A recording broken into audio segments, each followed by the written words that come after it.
Après sa lourde défaite à Soyons-Angoulême, Aurillac 5e se doit de réagir à domicile face à Mont-de-Marsan 6e. Ce sont les Montois qui attaquent fort ce match. À 5 mètres de l'embut aurillacois, la mêlée landaise avance. Gorgadze charge et parvient à donner le ballon au contact à Billou. Le demi-mêlée montois évite 2 plaquages et marque entre les poteaux. Avec la transformation de Denré Gerber, Mont-de-Marsan mène 7-0 à Aurillac. L'arrière Antoine Renaud ouvre ensuite le compteur aurillacois sur pénalité. Gerber a passé lui aussi 3 points, les Cantaliens sont menés 3-10. Il bénéficie d'un bon lancer en touche à 5 mètres de la ligne montoise. Le ballon est bien capté en fond d'alignement par le 3e ligne Briat. Un ballon porté se forme autour de lui, il avance. Aurillac parvient à rester debout et le désaxer autour du 2e ligne Granouillet. Tout en puissance, le talonneur Pellissier conclut cette action. Avec la transformation de Renaud, Aurillac égalise 10 partout. Mais dans cette première période, ce sont les Montois qui font le jeu. Les Aurillacois sont contraints de se mettre à la faute.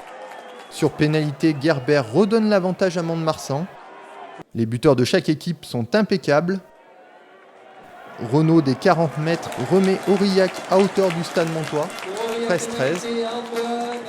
Mais le dernier mot dans cette première mi-temps revient au Montois Gerber.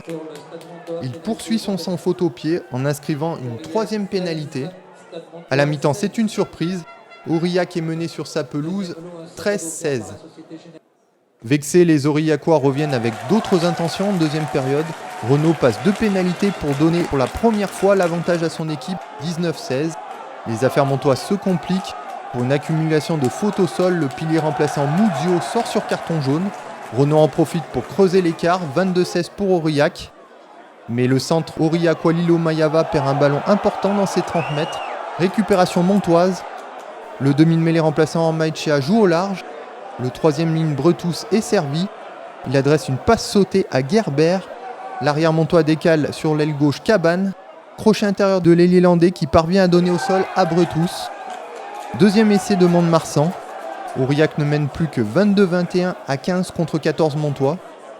Mais Gerber rate la transformation de cet essai en coin. Renaud a ajouté 3 points pour Aurillac qui est en tête 25-21. Mont-de-Marsan se procure une balle de match après la sirène. Les avants montois pilonnent la ligne d'embut aurillacoise. Dans un ultime effort, ils arrivent à franchir la ligne, mais un défenseur cantalien s'est glissé entre le ballon et le sol. Il n'y a pas essai. Aurillac s'impose dans la douleur 25-21 et enchaîne un 33e succès de suite à Jean Alric.